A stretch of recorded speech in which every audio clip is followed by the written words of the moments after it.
right, baby. We're back with another Rumpier Sports Show. We got the weekend review show, plus a little Monday Night Football talk as well on this nice 2-game Millie Maker slate. We got my favorite Canadian in the building today, Mr. Toe Tag at Tambo. What's up, brother? How we doing? What's up, man? It was better than week one. I could say that. It was a decent week two. Snuck a little min cash in the mega. So not quite as good as our boy Big T and others out there. The members just absolutely smashed. Love to see that. Some great games. All that to say, the Ravens, my squad, they still took the L in the end of all that. So I had to see that happen. And then that didn't work out for me either. So looking to get it back. Love that we got a 2-gamer. And I also, it's not as good as when we have like American Thanksgiving. I call it American being Canadian, but where we get the back and like NFL, or when we do NBA on Christmas Day, where you can sort of play with the games and finagle it throughout the afternoon and stuff. But the games are back to back almost within like, I think 45-minute period or something. So I kind of like that we just get to build it, keep an eye on it, and then just let it roll out and watch the games. That's why you need 2 TVs, people. Big T, the king of 2 TVs. He used to return them, doesn't have to anymore. Millionaire Big T, he can keep those TVs up on the shelf. 2 TVs? Yeah. I mean, I got 5. What do you mean 2 TVs? Well, I've got 7 total. I'm saying you'll need at least like 3. You need at least like 3 for tonight to be able to watch the 2 games. Well, yeah, but you need at least 3, Tambo, because I'll tell you why. All right. You get the 2 games on the screen, and then you can have either a show that you like on another one. You could have the wife sitting there. Maybe she wants to watch a show she likes on that TV. There's a lot of different combinations. See, this is why I have 5, because then I can just have whatever I want, and I can leave one in the corner for the wife. I can just see her now. You got her with Bluetooth specialty set up. She's watching the middle screen. You're going nuts on either two. She doesn't get the middle screen, Tambo. That's not how I run my shop. Tony, tell Tambo how to run his shop. You don't give the wife the middle screen. I don't give the wife any screen. She watches the sport. That's how you run your shop. Come on. Screen. JSU actually framed himself by giving her a TV. But we don't give them. Me and Tambo run our shops. We don't give out TVs. I'm calling you out right now because you only have 2 TV setups. I've been to your house. There's 2 TVs. What room were you in? What room has 2? 3. Doesn't the living room have 2 TVs? Thank you, Tambo. Tell him to walk it back. 3. Wait, I remember. Time out. The big one in the middle and the 2 on the sides. Yeah. And that's how you always keep it? Always. I thought it was just because of March Madness. No. We had double college. And originally it wasn't all 3, but that was like 4 years ago. Like the last 4 years. All right, that was back when we'd return them. We've had them for a while now. I got a question for you. If you had 5, would you still not give the wife one? No, we'd watch sports. We'd have 2 more sport games on. If she wants to watch something, she can go upstairs or outside. That's fair enough. All right, that's fair enough. You know what I mean? Big T, what's going on? Double dipping on her show because you had a public announcement for one of our fellow coworkers here. I mean, KFALIK was supposed to be on here with you boys, but after playing McKitty and the captain 2 nights ago and Komet last night, when he went back-to-back donuts in his captain spot, he decided to take the day off. So I had to come back and hang out and try to give something other than a donut in the captain. We got 2 showdowns tonight. But who's he going to play tonight in the captain? Kyle Phillips or like who's his guy tonight? Kyle Phillips isn't a tight end. He's not a dusty tight end. I mean, he's he's dusty though. Like it's you're right. He'll score too many points probably. Jeff Swain. Yeah. Jeff Swain. Yeah, Jeff Swain in the captain to get all the studs.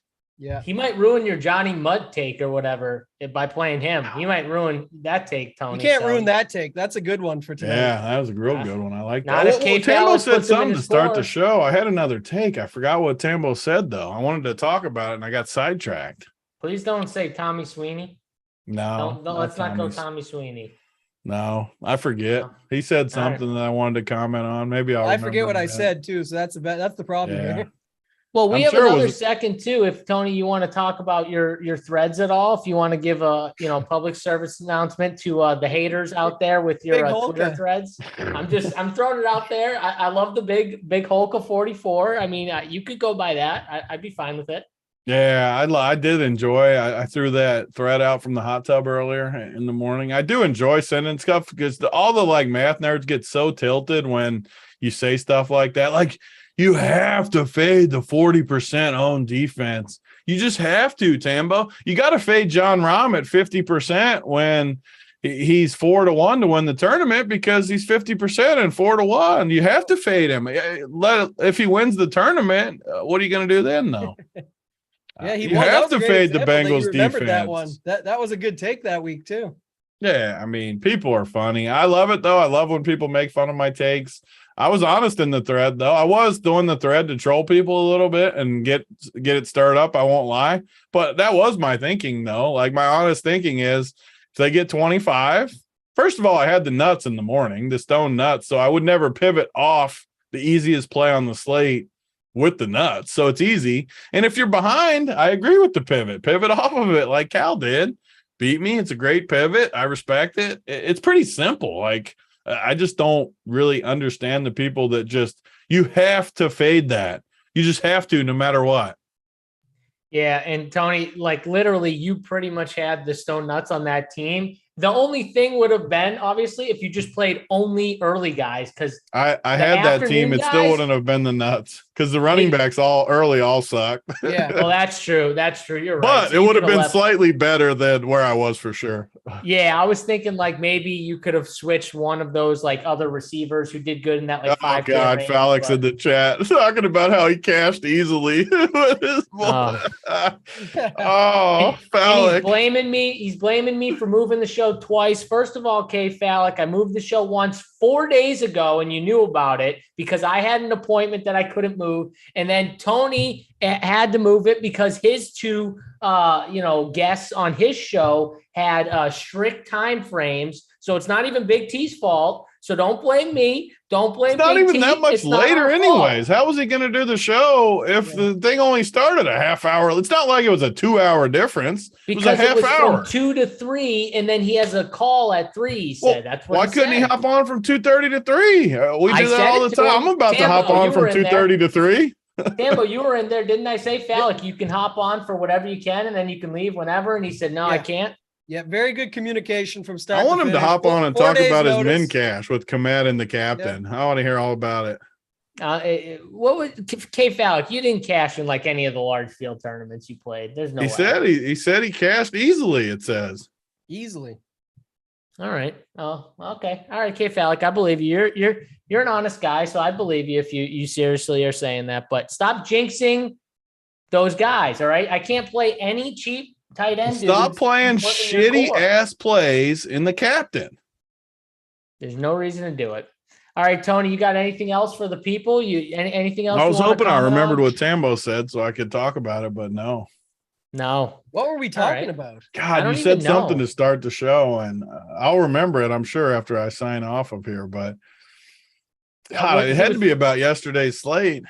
Yeah, he talked about how he did a little bit, right? He said something that was interesting, though, and then I got sidetracked when you guys started talking about his Ravens. I know he talked about his Ravens a little bit. Oh, by the way, I will say maybe it was lucky, but I did get the right money line take on the Miami side. I bet that. I was pretty pumped about the way that game ended. Tony was pumped too because of his DFS lineup, so it worked out for us both. Tony, Tambo, I'm sorry because your team lost, but I benefited from it. Tambo, I did just remember one thing I do want to talk about because I'm calling people out on this show. So yesterday, Snyder, this is a major rule violation from our guy Snyder at Run Pure. He's talking this shit. I didn't even see it. Uncle T told me at lunch today. But so he's talking all this shit about the Ravens. Like, imagine betting on Miami with a rookie coach on the road. He was sending all these tweets. They end up losing, right? What do you think our boy Snyder did? He deleted them. You don't go delete live, Snyder. No, you don't. No, Snyder. You don't get to delete those takes. You're on there chirping everyone, and then you delete them. No, major rule violation, right? Tony, that's a call out right there, Snyder. I'm glad I remembered that before I got off. That wasn't what Tambo was talking about, but I did want to get on Snyder for that. I forgot. Yeah, I just waited until they embarrassed themselves and then posted the fat pic that somebody edited to make them out fat. I wish I had a picture of it. I would have called them out right on Twitter, but I couldn't. Uncle T didn't have the picture. If anyone has a picture of Snyder before he deleted those tweets, please send them to me. Yeah, guys, you can't be deleting tweets. No matter what you say, you gotta own you gotta own what you say. Come on, that's bad. That's bad. Especially in this case, because he got a little excited. This has happened to all of us. Every one of us at some point has thought we had a game locked up, did a little shit talk, and then all of a sudden it goes the other way. You just got to take your medicine when this happens. You got to eat some crow and move on. You don't go delete life, Snyder. Come on. I mean, tell me this hasn't happened to all of us at least like 2 or 3 times. Like, if they say it hasn't, they're lying. Yeah, I agree. I was gonna say too. I was gonna shit talk the Rams, and I thank God I didn't, because they let the Falcons come back up. I thought the Rams were gonna put it on them by 40 watching that game in the beginning. And that's why I don't say stuff anymore until the game's over, because stuff like that happens. And we don't send the screenshots early either. We've learned that lesson. Never. Everyone's learned that one too at times. All those golf milli makers after the first day, all you guys who screenshotted, oh, I'm up $1 million, just look. And then they'll throw in the jinx tone, like, I know I won't be here, tomorrow. I just want to, okay, we got it. You're first round and you're in. There's 3 more rounds to go, buddy. All right, figure that one out. So I like this show where we just shit talk everyone. I like this. We shouldn't even talk football. We should just shit talk the whole time. I define shit talk. I just wish I could remember what Tambo said that I wanted to talk the Joey about. Work take in the chat. Love Joey Work says the only locks are at Home Depot, boys. I like that one. I agree. Yeah. I like Joey Work. I miss Joey Work's got some gear coming his way finally. I think Amber finally sending him some stuff. Where's Joey? Hold on a second. Where's my God, what Joey sent me the Tony, your belt's behind you if you're looking for that. What are you trying to flex on, Joey? Yeah. Where's those dudes talking about the playing the right defense? Where's those dudes at? They're on Twitter. They said you got them blocked, Big T. Joey Work, what do we got here? High stakes breaks for Mr. Joey Work. Nice. Oh, look at you. I'll represent Joey Work. See, Joey, that's respect right there. That's respect. Big T, was it people that had you blocked or you had blocked? The only person I know for sure I got blocked is the one that always talks shit to me, Mangone's buddy. But I'm sure I got other people. The only people I block, I'll just say it right now because I'm on a roll talking about people. Is that the upside down dude on Twitter? I don't know who it is. I'm not going to name any names, but the only people I block are the ones that are constantly friggin' negative. If you talk shit, I'm fine with it. Like friendly shit talk, you'll never get blocked. It's the people that are constantly negative. I don't want negatives. I want no negatives on my timeline. So if you're negative, you're out. Mojo only. That's fair enough. I don't tweet enough to really care about what anyone says on Twitter. You don't even tweet when you win 6 figures. I don't think I have anyone blocked. If I do, it's like one person, but I'm with Tony. If I was tweeting all the time, that would be the only thing that would drive me nuts, is completely negative all the time, just constantly. But yeah, I don't get it. You know why, Tony? I don't win enough to have all the haters like Big T. Big T's no one knows you win when you win, so that no one can. Yeah, you do win enough. You don't tell anybody that you win. That's right. What it is. I had a rule for years about no screenshots unless I won like at least 100K. You had Holden's rule for yourself.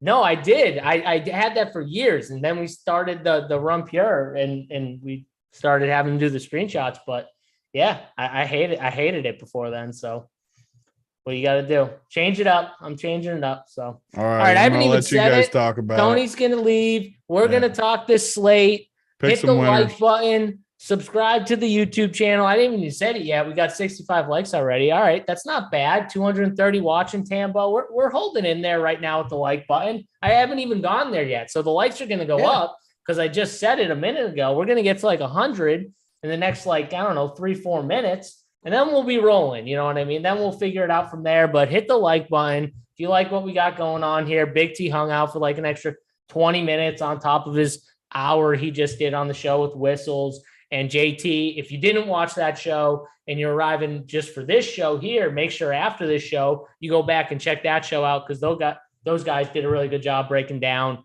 the football games for tonight and the 2-game main slate and all that stuff. So check out that show after us. But Tambo, let's first just quickly dive in to this past Sunday. Talk a little bit about how your Sunday went, what you saw, what you didn't saw, because I had some takes that I thought were interesting. I talked about, I don't know if I said it on this show or if I was talking to you guys before, but I saw the Wildcat winner, and we talk about it all this time on the show, but the dude who came in first in the Wildcat, 250K, had a donut in his score. Now, obviously, he had a lot of other studs in the build that were low owned, but the guy takes a 0. And how many times do we hear in Discord, just people on Twitter freaking out when they don't, like, one guy doesn't do good, one guy does nothing, and they're like, I'm dead, right, Tambo? They're like, I'm just done, it's over, my slate's done with. No, it's not. Tony gave you the story about the Atlanta defense shipping his ass out of the queue when he had 4 spots left. I'm giving you this one. You're not dead ever. Don't, until it's over, don't just concede, right, Tambo, is the kind of the point.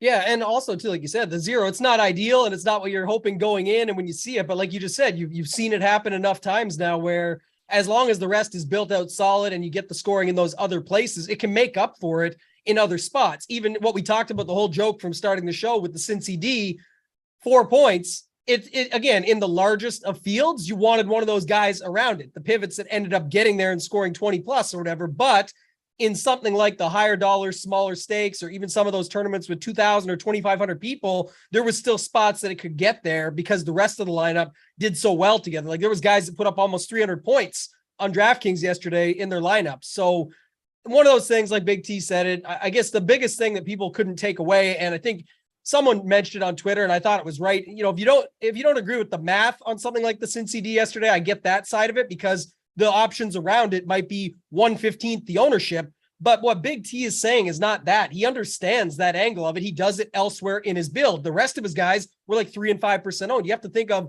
the total lineup construction, and other people are taking a 30% or 40%. Look, yesterday, Saquon Barkley, 40% owned. I'm not comparing him to D. I'm comparing the stance. And some people took it in both places, but the point being, there's people that locked Barkley in yesterday, and that didn't work out either. You can't just be about the results. If you felt that was the best spot for Barkley and he was still underpriced and you saw what he did week 1, I love that you locked it in. Big T felt that Cincinnati was the best D and completely underpriced for this slate at 2,200. And guess what? At 2,200, you're not dead. If it doesn't get there or gets a 0, you still have all those skill positions that can put up 30 and 40. So I almost would rather, if you're taking a stand, do something like that and have your angle on that. In, as he would say in his own words, in a blanket.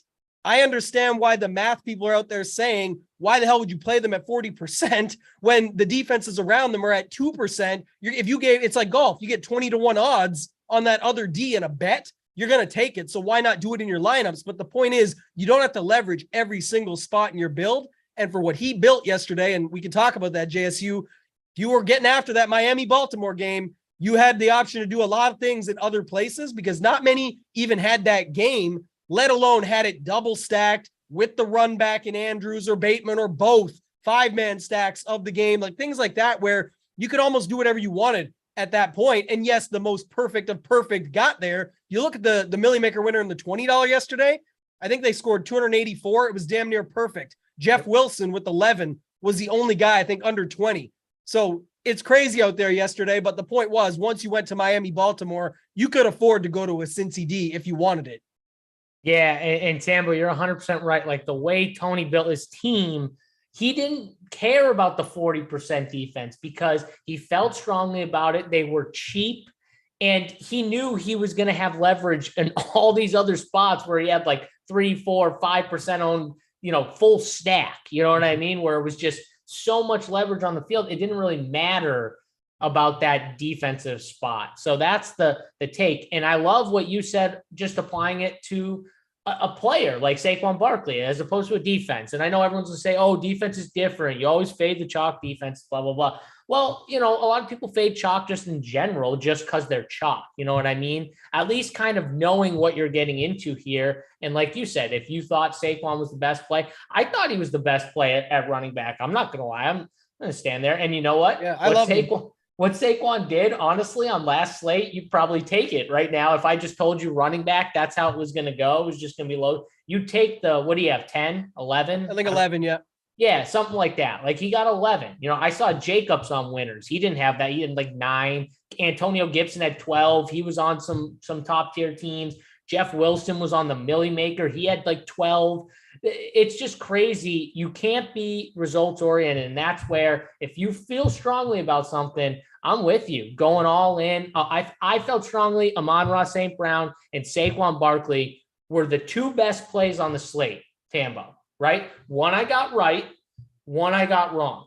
All right. So I'm giving you an example. I'm not being results oriented saying, well, here are 240-point guys that I thought that was the best running back and the best wide receiver. I plant flagged them. I had them on, I think, legit almost every single team, maybe outside of like one team that I built and it was just like that team was just a complete like different team. It wasn't stack of the Washington Detroit game because I was very heavy on that game. So that was like the one team that I kind of did something different in. But my point is, like, I felt strongly. I went kind of almost all in on those two guys. And I was fine at the end of the day. You know what I mean? I felt good. I felt good saying to myself, hey, listen, those are my two favorite plays. And I didn't get all the way there, but it was fine. You know what I mean? I'll take it because I felt strongly about it and convicted. Other people pivoted to Chubb. Those people who pivoted to Chubb, they were really happy they did over Saquon because that was like the biggest leverage spot at running back, right? Right, Tambo?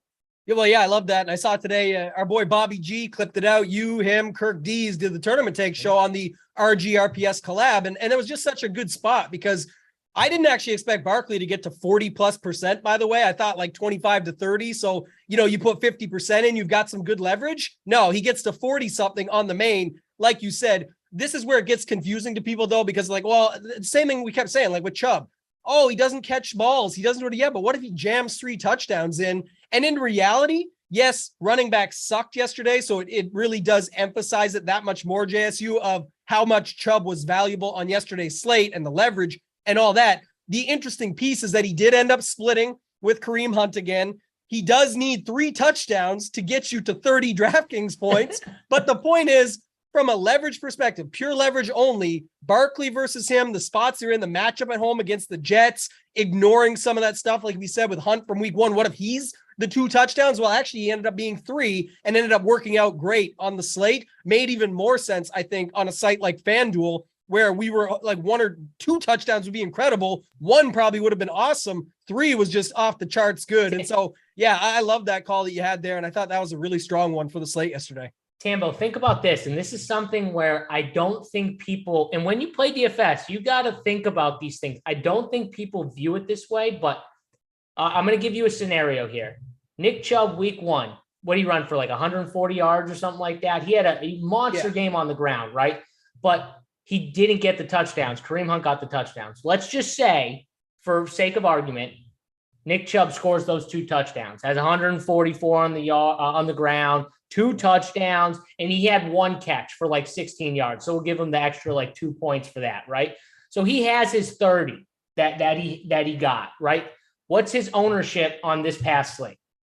Well, exactly. It's an excellent point, and we use it in other sports too. But like you said, all the talk would have been coming in like, how is Chubb only this price? He's at home as a big favorite. They're playing the Jets. Chalk, chalk, chalk, but it didn't allow for that. And that's almost how you have to view it. Like I said, it happens in other sports. Those watching probably know I do a lot of golf stuff. And it's like a guy will lose in a playoff the week before. And then the next week, like, oh, he sucks. He didn't win the golf tournament. No, he was in the damn playoff, 1 putt away from winning this thing. If he wins it, the next week people are talking about like, oh, he's coming off the win. He crushed it. He took down so-and-so in a playoff. The fans went crazy, et cetera, et cetera. You have to, you do have to think like that. That's a great point, JSU. It came in really strong with Chubb yesterday. He would have been huge as far as ownership goes if he had got those 2 touchdowns in week 1 on top of his 23 for 144 carries on the ground, 144 yards, whatever it was the week 1. So makes perfect sense coming into the slate yesterday.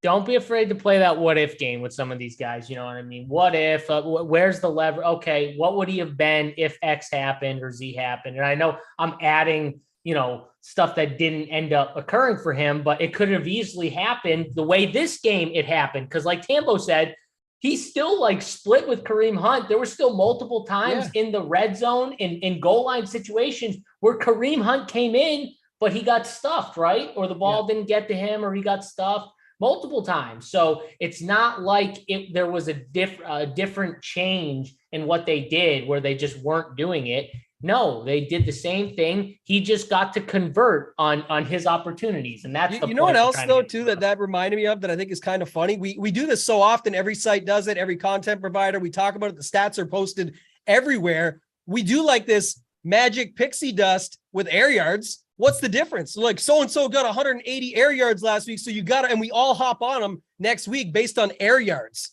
Didn't even catch the damn ball. As the point is, it was the opportunities were there. Why not, like you said, Hunt getting 2 rushing touchdowns could have been Chubb just to back it up again, but nobody looks at it from that perspective with the running back, so to speak. They'll look at opportunities and like red zone touches and things. I get it, but I'm saying it just doesn't get the same emphasis as like, but this guy got 184 magical pretend yards thrown his way. Load up this week on him, and everyone does. It does not seem to follow suit for the running back position, so I think that's a great point.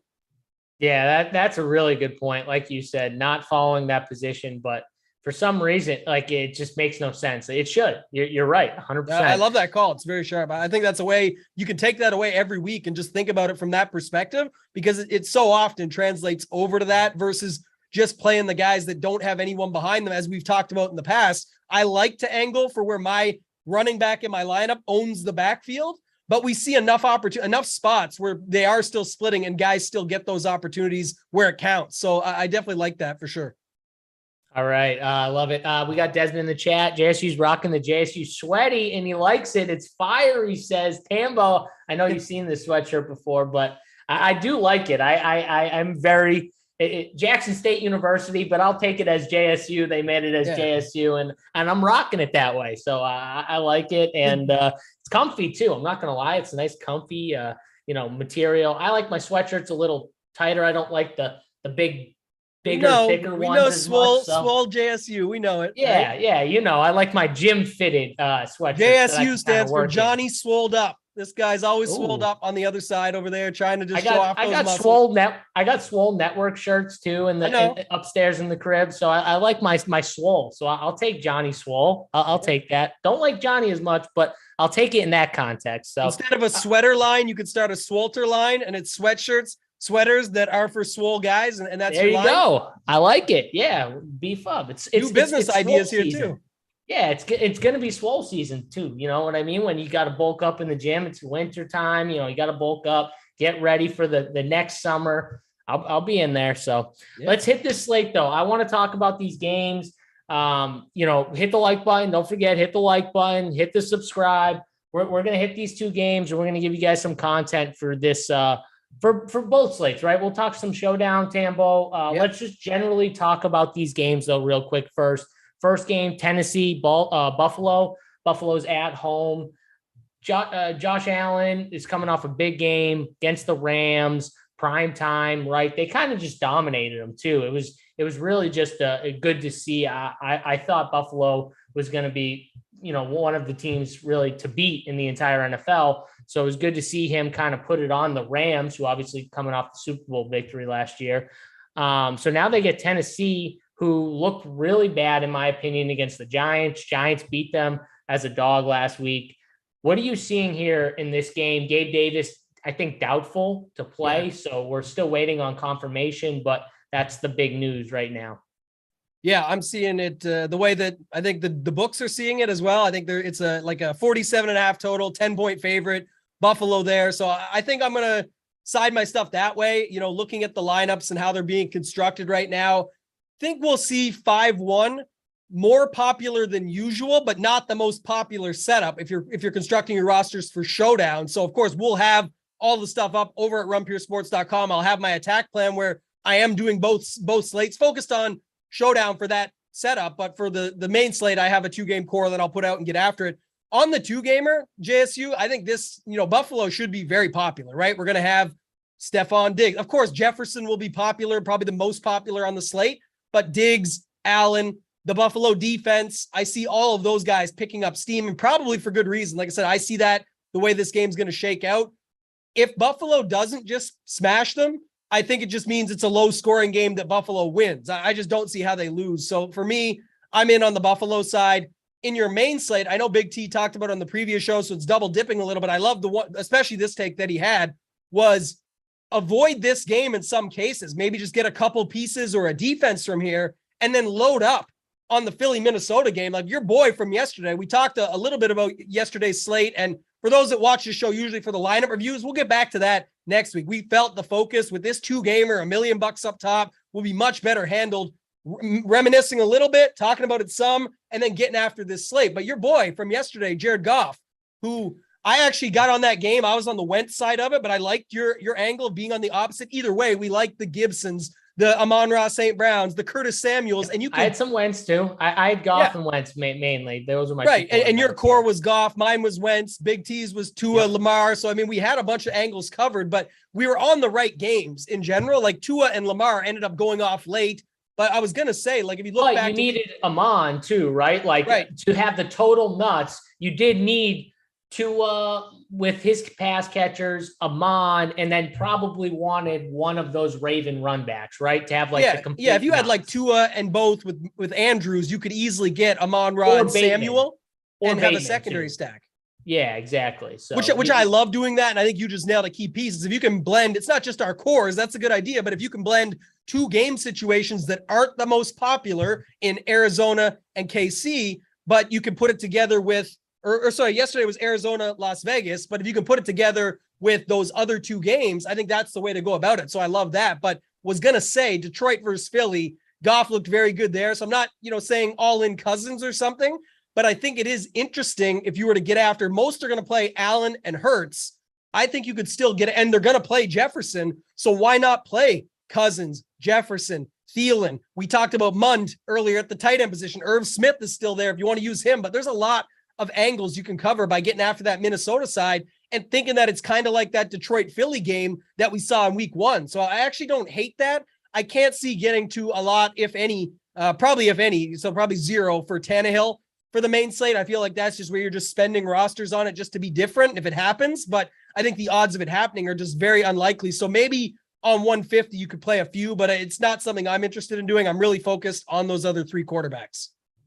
Yeah, I agree with you. And also too, like, people are going to want to play Derrick Henry, but no one's going to want to play Derrick Henry with Ryan Tannehill. And here's how I look at it, Tambo. If you think that Tennessee hangs with Buffalo, but you think Buffalo is still going to be able to put points on the board, just play them both. Just play Tennessee guys, right? I don't think that's going to happen. But I'm saying if you do, don't just play Derrick Henry. Play Derrick Henry plus a pass catcher. Play Derrick Henry. You want to be unique? Play Derrick Henry with Ryan Tannehill and a pass catcher. That'll be unique. There's no Dontrell Hilliard, so they don't have that second RB. The backup, not the pass catching one anyways.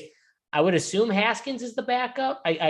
I'll look on that. It's Hassan Haskins is what it looks like. So, yeah. And he's kind of a similar type to Derrick Henry. He's not as big, but he's still like a big guy. Not like a pass catching running back by any means. So I'm just saying, like, I wouldn't play Ryan Tannehill on this slate, but that's how I would get unique if I were to be doing it, because I know no one's going to want to do that. Yeah, Henry should be very low owned. I think, the other angle you could look at there, and sort of it's not the same game, but the same thought process, is that Dalvin Cook is right there above him as far as price tag goes on the 2-gamer. And if you want it to be different, you could go with Dalvin Cook instead of Jefferson on this slate, but you could still plug in pass catchers like Thielen, like Osborne, like Munt, or guys that we talked about where you're saying, look, I'm still in on the Minnesota side. I'm just not in on the 35-point game from Jefferson on a 2-gamer. Now, that's tough, and you're trying to rack up as many raw points and correlation things that make sense as you can. But all I'm thinking is, like, one of the angles is, like, what if, well, most people have more than 2 people from the first game. Why couldn't you just play like a Treylon Burks or a Robert Woods across from a Diggs? Just get your 2 pieces and then load up on the maybe 2 pieces and a defense against, and then load up on this other Minnesota Philly game. That's just a way to get unique when many are playing. If think of it this way, what I'm trying to say is if we know most people are starting with Josh Allen, how many Bills and or Titans do you think end up getting into that lineup? I think you get Allen plus at least 2 pass catchers, the defense in a lot of cases, and at least 1 Tennessee guy. So you're talking 4 or 5 guys from that game in a very large percentage of lineups where I'm saying cap it at 3, cap it at 2 for some, and just focus on that other game. And that's a way to get unique on 2-gamers, where even if you leave money on the table, it doesn't matter. It's so simple. It's just a 2-game slate to have one guy beat one guy, even if their price difference is $3,000 in change or whatever it ends up being. So I really like doing that strategy for this. You could do it the first game. If you think the first game is better, do that. I'm just trying to give you an example of how I would look at it a little bit differently. Yeah, that makes sense. I get what you're saying. So from the Tennessee side as well, like, you don't think Derrick Henry is going to be that popular? He's going to be a little lower owned, you're saying? I just don't. I think of these running backs, like, that's the thing. Again, he's not going to be low owned on a 2-game slate because he's still Derrick Henry and people will go there. I'm saying when you consider the leverage of people going to Dalvin Cook over Jefferson, or even with Jefferson, you've got the Sanders, the Singletaries, the backups that people are going to mix through, like Scott and Gainwell, that people will be playing. Zach Moss for Buffalo, because what if they pound them and they're up? You could see Moss with the Buffalo D, like little things like that to get different, where I'm saying I just, even if he falls in the middle of those guys, he's just going to be a way to get unique in your lineup. And the other thing too, JSU, is if people are paying up for Jefferson, AJ Brown, and Diggs, and then at Josh Allen, you just can't get to it, right? Like you'll be punting with the tight end position or somewhere else where others are doing the same. So you'll end up with similar builds that way too. So I think just going away from it in other ways is how I'm trying to look at it. Yeah, okay. Because I think Derrick Henry is going to be popular just for the only simple reason of people are going to want to play Josh Allen, and they're going to want someone on the run back, and they don't trust anyone else from Tennessee to score. They don't want to play Tannehill, and by extension, Tannehill, the wide receivers, right? Because they don't trust any of them. Robert Woods, I think everyone thought Robert Woods was going to be like the guy to start the season, and then Treylon Burks would like kind of pick it up towards the end. Robert Woods wasn't as involved as we thought. The young kid, I'm blanking on his name right now, Kyle, was it Kyle Phillips? Yeah, Kyle Phillips. He was pretty heavily targeted too for Tennessee. But this is my point, is like, I don't think people trust any of the pass catching options. So I think Derrick Henry. The other thing is, I think Dalvin Cook, the one reason why he might end up being a similar ownership to Dalvin Cook is because everyone's going to want to pay up for Justin Jefferson. They just saw Justin Jefferson go nuts. I think they want the passing options for the Vikings. And Dalvin Cook, maybe they say, oh, I'm going to pay up for Justin Jefferson instead of Dalvin Cook. Yeah. Now, maybe they pay up for both, Tambo. Maybe that's something they could do.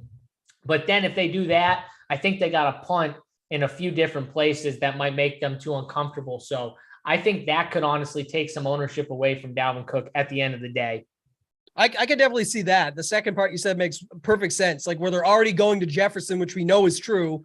And then, you know, they're not going to necessarily want Cook in the same lineup in most cases. So I think people would go to Henry at that point. But man, I kind of hope that happens, because I don't know, like the only way I could see using Henry heavily tonight would be if you wanted to take the angle that Tennessee upsets them, and you could use it in like Showdown on DraftKings or on FanDuel, where, you know, it makes sense even more probably in that MVP slot, but you just get Henry in there and hope that it's all because of him. A big 80-yard touchdown to start the game, get things rolling. They end up picking it up. You could use him with the Tennessee defense as a way to get different. So there's another angle, right, JSU? What I talked about earlier, roll out your lineup with Henry, the Tennessee defense, and Diggs, because I think Diggs will still get peppered enough.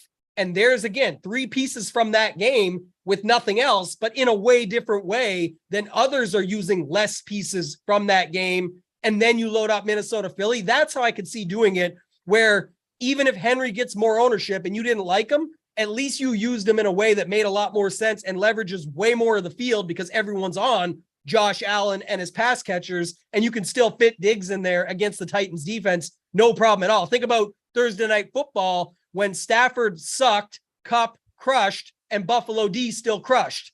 You had Buffalo D with Kupp. You could see that tonight with Tennessee D and Diggs, no problem. So I like that move quite a bit, actually. Yeah, I agree. And I would have Cook ahead of Derrick Henry for sure. Just like in general, if you just said, I got to play one, like I'm probably not playing Derrick Henry. I know people will disagree. I think a lot of people are still going to play him. I think Cook is the better play in this situation. Do you think like 40% or 45? Like what are you thinking on Henry tonight for ownership in the 2 games? I would say in the 40. People are going to see 7-8 and be like, yeah, that's mispriced. This is Derrick Henry we're talking about. And I'm not saying it's not mispriced. I'm just saying that I don't like this spot for this team. But again, like you said, if you like this team to have a chance to possibly upset the Bills, then Henry should be the play. That's exactly, I agree with you 100% on that take. I just don't have it that way. And you have it the same way. I think a lot of people will see it that way, but I don't know if they'll just be okay with fading Derrick Henry in a bunch of their lineups. That's my point. I love that, what you just said, that last part, because when you get a slate where pretty much everyone agrees, or at least thinks that it's a bad spot for Henry, or not pretty much everyone, the majority of people naturally think it's a bad spot. The inclination is always say, well, then let me hop on. But because of the slate dynamics, and it's only a 2-gamer, and you got to spend your salary somewhere, he's actually getting pushed up to, like you said, 35, 45% range, call it 40 average, maybe more. And that's like, it's only happening because of the slate dynamics. It's not really happening because people love Henry. They just don't like the other options. And so they're building it a little bit differently and just putting him in because they still think he'll outscore raw points the other guys that they could play there. But you could absolutely see Singletary, Sanders, Gainwell, Scott, Moss, all these dudes, and you only have to play 2 running backs on DraftKings. So you can fill in your flex spot with something else completely. And I'd imagine that's the case for me tonight, because I like way more of the pass catchers than I do the other. And we just talked earlier on the show about the Chubb situation. It can flip back. We can see these vultures and these guys pop in. Philly in that first game, what was it? It was Hurts took one.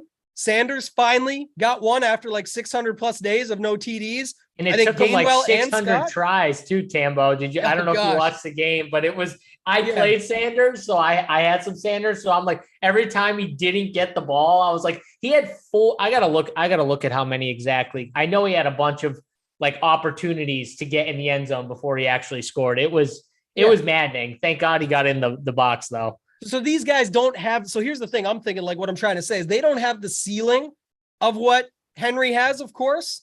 But the point is, like, Henry getting 15 or 16 and them getting 10 or 11, that opens you up for guys that do have the ceiling of Henry, if not more, to be honest, in Diggs, Jefferson, AJ Brown. Thielen might not be the ceiling, but he'd be very close, and price associated at 5,300, he's comparable. So that's where I'm trying to say you can see how it shakes out, where even if he gets 80 on the ground and a touchdown, it may not kill you if you build in with a guy and you get the right one that scores a touchdown and 30 yards on the ground, or 3 catches for 30 and a touchdown from a guy like Gainwell. That could still crush it. And you're using all that money to go up from one of the cheap tight ends or one of the punts in wide receiver that you don't really believe in, like whether it's a Quez Watkins or a Treylon Burks or something like that. You're playing them because, but if you could play a better receiver, you might want that. So that's why I'm kind of thinking of it from that perspective.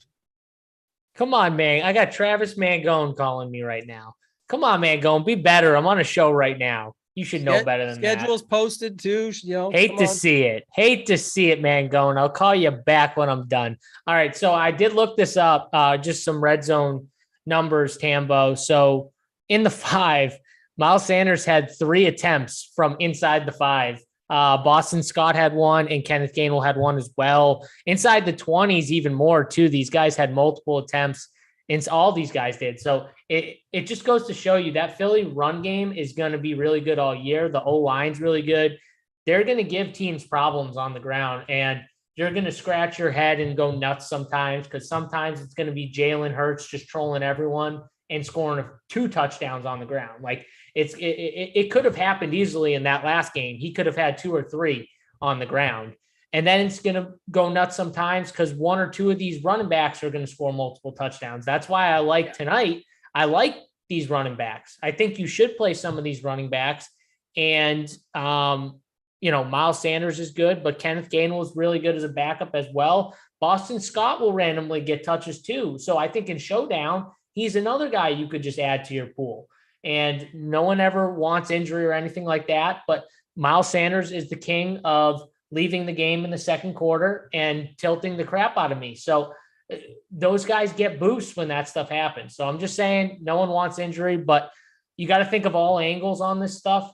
The Philadelphia running back committee, I'm going to say, is a super valuable committee on this slate in a 2-game slate. And I also think the Bills running back committee is very valuable on this slate. So I think we have 2 running back, almost like committee teams, where I might just mix and match them, Tambo, on the 2-game slate.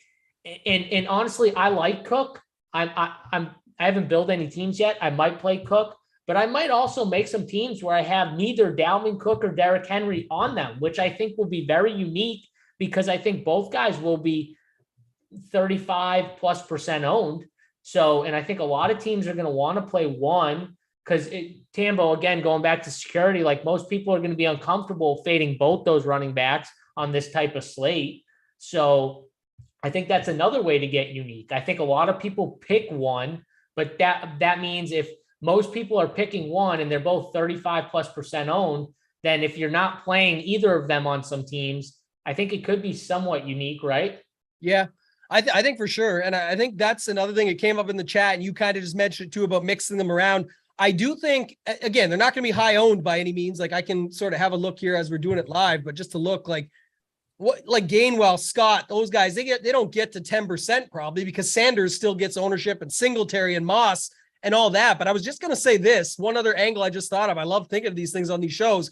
Like you could see Hurts just take it all or through the passing game. So I think one angle you could take here that I actually think is also interesting, it sticks with my original thought process, is go with both the Buffalo running backs, go with Singletary and Moss with the Buffalo D. Just say that they pound Tennessee, right? And then you go with Hurts and just pick like one pass catcher that he goes to a couple times and then runs a couple in himself. It gets off of all those running backs, the Sanders, the Scotts, the Gainwells, the ones people are rotating through. And you could stack up more guys from the Minnesota side that, even though it's usually not considered the right strategy, most cases you want like your guy, like yesterday, you want Tua, Waddle, Tyreek, run it back with at most Tua, Bateman, and Andrews, like something like that. This is totally different in a 2-gamer. And if you think, we do it in Showdown all the time, it's called a 2-4, right? We might run a wide receiver in the captain with his quarterback in the flex, and then 4 guys from the other side. Well, I think Hurts outscores Cousins a bunch of times. Even if Jefferson and guys like that get there, they're heavy PPR guys, not necessarily what's going to feed into Cousins, who doesn't really run the ball, who doesn't not going to say he's going to throw 4 TDs, 5 TDs, but if he did, you'd need him. But if he doesn't, that's where you can have Hurts with AJ Brown and then still get in like Jefferson, Thielen, or Osborne, or a mix of 2 of those plus Mund and something like that, where you're building out your lineup, but just a little bit differently from that perspective. So I don't hate that either. When most are going to try and go through all those Philly running backs, you need a lot of lineups to be able to go through those guys and siphon through them. Yeah, that's a good point. And that's why I think if you do that strategy, you need to go in on that strategy, right, Tambo? Yeah. Like you don't just want to have a couple, right? You want to go in on it and really plant the flag on that strategy. I think it's the same thing with the Bills. I loved your take on the Bills. I love playing both those running backs on this slate. I could easily see a scenario where the Bills get up and then, Josh Allen has his 25, which is fine. You know what I mean? And they kind of just coast and they run the ball and they control the clock and they just finish this game out, win by a healthy margin and move on. You know what I mean? And the Titans don't do that much. I could easily see that scenario. So, and with that said, it's also where people always go like, oh, but they'll eat into each other. It's a 2-game slate. On a classic slate, horrible idea with those 2 running backs because it's just unlikely with all those games that someone doesn't beat them. But easily here, you could see Singletary be sitting at 13, which isn't great, but it doesn't kill you. And then late in the game, Zach Moss matches him and gets to 13 on a late rush and touchdown. And then you're like, okay, but I still have Gainwell and Scott, and they do nothing. They get you 5 or 6. Hurts steals the love from Sanders. Like you just could see that happening. And whether you want Cook or Henry in there or not, likely not Henry if the game went that way. And so all you'd really be fading at that point is the cheap guys and Cook, but you've got it built up for a passing game anyway. So you're hoping to see that game shake out that way. So it's all about trying to make it set up for that angle and not just, put it the way you want. Like you got to tell a story within the lineup still, as always. Right. You're probably not getting your ceiling from both guys is what we're saying. And you're not. But at the same time, if for some reason, Derrick Henry busts, and those two Buffalo running backs get you a combined, I don't know, 30 points, Tambo, 20, 25 to 30 points. And however that shakes out, it could be 8 and friggin' 20. I don't know how it shakes out, but I'm just saying, I don't think you're dead, right? I think that's fine. If you told me my two cheap running backs combined for 30, I'm very happy. Like Miles Sanders had 19, and I think Kenneth Gainwell had 11 last slate. If you told me I played them on this slate and they got me 19 and 11, I would take that all day. Yeah, good point. And you can use the other teams for this strategy too. I'm just making it up from that angle with Buffalo because, like I said, the reason I like that one better is because we know that Josh Allen, I got to look it up now right quick because they're here. I just pulled one site up, but like Josh Allen is what? 35 to 40%? Okay, so Tannehill's what, 5? I was going to say under 10, yes. So I'm going to put him at 5, right? I think Cousins is the second, like, lowest owned guy, right? There's only 4 quarterbacks, but I'm going to put him at 15 or 20, Tambo, somewhere. Yeah, call them 20 to 25 combined. You've got 75% to play with. Yeah, so 40 and 30-ish for the other two, and that's how I see it shaking out. It's interesting, though. Could Jalen Hurts be the higher owned at the end of the day? Because I could see it if there's no Gabe Davis. Tennessee is definitely the weaker of the teams. I think a lot of people hear Minnesota, new coach. The offense was rolling last week against Green Bay, and then they got Philly, who was in that game, that crazy game against Detroit, and they found ways to put some points on the board throughout that whole game.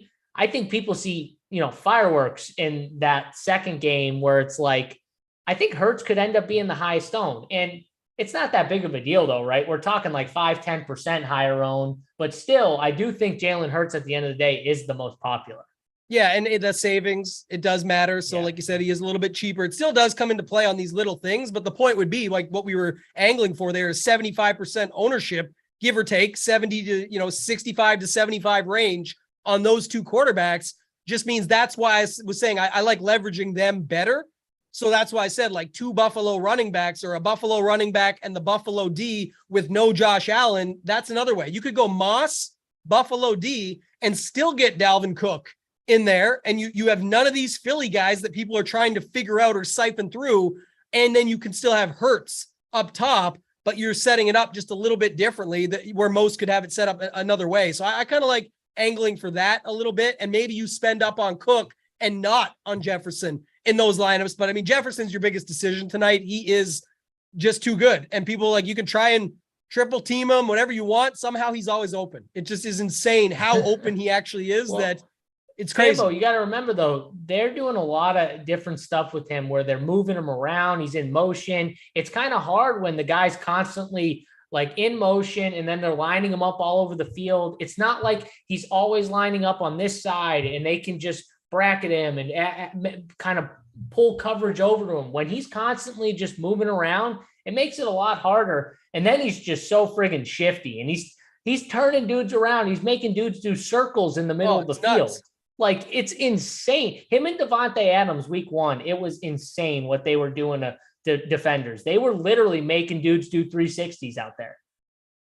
Yeah, that's what I'm saying. And that's what, like I said, no matter what they do, that's why it's your decision. But I'll definitely have a lot of Jefferson tonight. Like if you look at it, I'll build accordingly with the rest of my portfolio. Where someone said it in the chat earlier, and I love that call. You can have a lineup where you use Dalvin Cook, Thielen, who's way too cheap, Osborne or Munt or both. Do whatever you want. My point is like there's 4 or 5 guys. Irv Smith. There's 5 other guys you can plug in there and not have to use Jefferson if you just don't see it that way. But my lineups that don't see it that way will be built accordingly to if he doesn't hit, who else would instead? That's what I'm saying. And I think that's the best way to go about it for the rest of your lineups, whether it's 20% versus 80 with Jefferson or however your math shakes out. That's just how I'm looking at it from this game.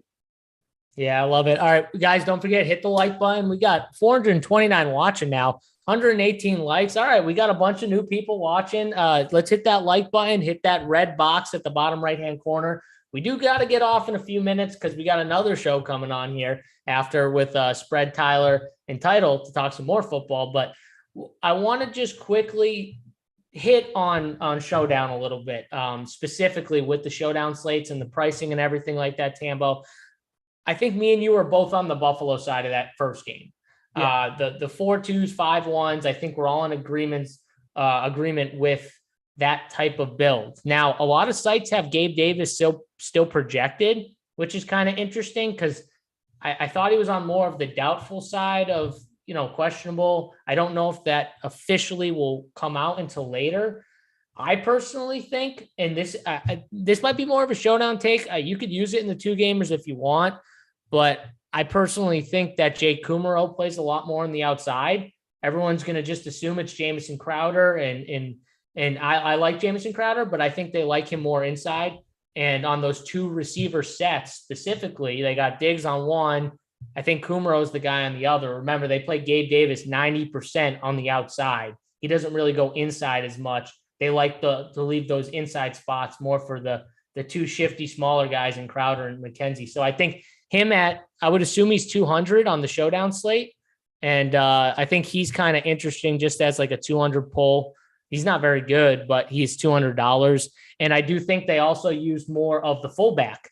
That was really something they did last game that was very, I thought it was very good when they had Reggie Gilliam out there as the fullback, and he was like the lead blocker for the run game. But if Davis is out, they might use that formation even more, especially if we think they're going to run the ball more, which means if they're up and they're running the ball, it's just more chances for him on the field you never know what happens, right, Tambo? He gets a fullback dive at the 1-yard line. They trick everyone, right? He gets one of those, flip passes where they're all kind of, back trying to guard the deep routes. And then he gets to skate 20 yards for a nice catch and run. So I just think there could be more opportunity for him. It was kind of like the Tommy Sweeney of last time's slate, right? Where you could see him getting a little more run and then being used in a little more of the formation. So not a 2-game slate take, but maybe for Showdown, they're $200 players that maybe they get you a few points and it helps you get your Allens and your Diggs in your lineups, the captains.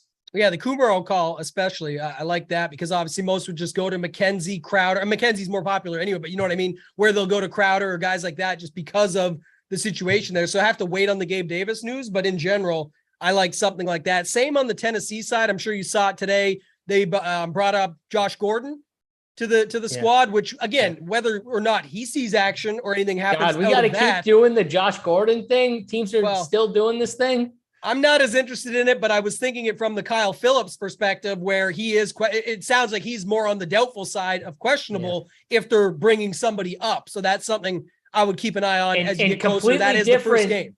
Completely different types of receivers, by the way. Oh, for sure. Just throwing that out there. Completely different type of wide receiver. But yeah, that's not, if he's out, that's even worse because it feels like to me, Tannehill's already seems really comfortable with him. So there was a lot of good stuff about him in camp too, which was kind of interesting. So that's not good for that offense in general.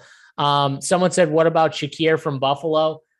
He wasn't active, I'm pretty sure, last game. The wide receiver, the rookie wide receiver. Tupac's brother, they were calling him, or cousin, Tupac, but no, it's not the case. Shakir versus Shakir. But yeah, he was someone we wanted to play last slate that ended up getting on the inactive list before the game started, where we had a little bit of interest, some preseason stuff there, but so far nothing as of yet. We haven't got those inactives yet. That's what we're waiting on, right? Gabe Davis situation, someone like him.